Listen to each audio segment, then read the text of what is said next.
السلام عليكم. اليوم غادي نشوفوا كيفاش ندخل في هذا المكان بطريقة سهلة وصحيحة.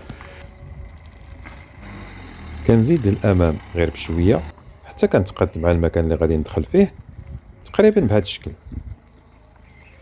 من بعد غادي ندور الموجه ولا المقود بشكل كامل للجهة اليمنى. دابا غادي نحاول نبعد ما أمكن حتى نشوف في المراية المكان الثاني اللي غادي تدخل فيه السيارة. دابا غادي ندير مستوى الرجوع للخلف المارش اريير وندور الموجه للجهة اليسرى بالكامل وعيني على المراية اليسرى والقنينة الأولى.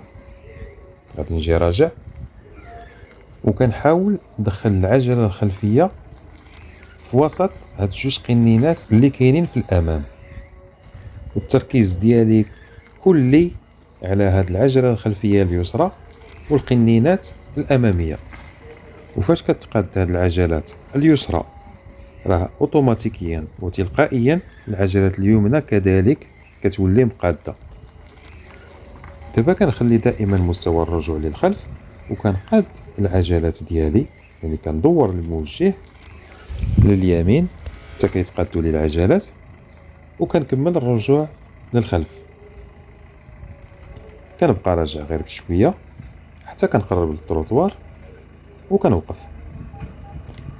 دابا غادي نخرج مباشرة للأمام باش غادي ندخل بالسير للأمام. هنا الطريقة الوحيدة هي أنني كنخلي نفس المسافة اللي على اليمين هي نفسها اللي على اليسار باش كنكون غادي داخل في مسار مستقيم. وهذه هي الطريقة. هي في المشاهدة كتبان شوية صعبة، ولكن ملي كتجي تطبقها راها سهلة للغاية.